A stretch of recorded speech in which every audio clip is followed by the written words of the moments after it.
Nah, cerita ini akan berfokus pada Vanda dan ibunya yang bernama Rima. Seharusnya sebagai kodratnya, seorang ibu memang harus mengajari anaknya itu tentang kebaikan. Tapi Rima ini, ibunya Vanda ini, itu malah membuat rumah itu jadi seperti neraka. Dan dari kisah inilah yang jadi saksi gimana seorang ibu itu bisa jatuh begitu jauh sampai menyakiti darah dagingnya sendiri.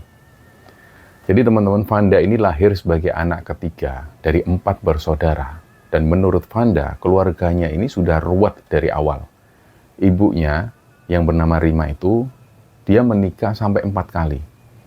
Kakak-kakaknya Vanda ini sudah lama juga keluar dari rumah itu, lebih tepatnya mereka ini diusir oleh warga.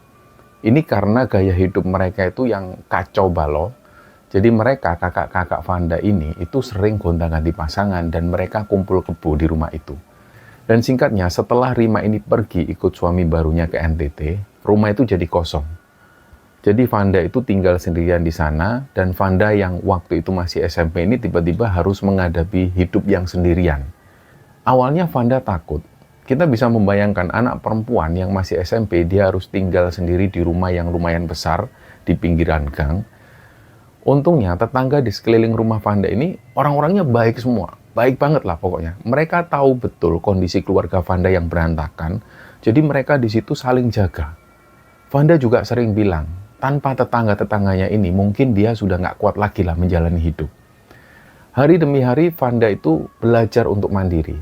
Dia mulai belajar untuk masak sendiri, cuci baju sendiri, dan mengurus sekolahnya sendiri. Dan beberapa waktu berlalu ketika itu Vanda sudah duduk di bangku kelas 2 SMA. Vanda ceritanya baru pulang sekolah, dan begitu dia masuk gang, dia jalan pelan menuju rumahnya.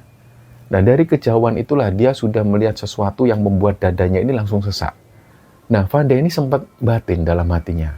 Ini siapa yang buka rumahku ini? Terus kok ada orang di dalam? Ada orang di dalam rumahnya Vanda, dan di depan itu tiba-tiba orang ini keluar. Lama-lama pas Vanda makin dekat, dia kaget loh, ternyata ini ibunya, Rima. Dia langsung nyapa Vanda, si Rima ini. Vanda, ini mama nak. Nah, Vanda di situ sempat berdiri kaku, karena sudah bertahun-tahun ibunya hilang tanpa kabar, ini kok tiba-tiba muncul. Padahal selama ini menghilang tanpa telepon, tanpa apapun. Dan di situ ibunya ini bersikap seolah nggak pernah terjadi sesuatu.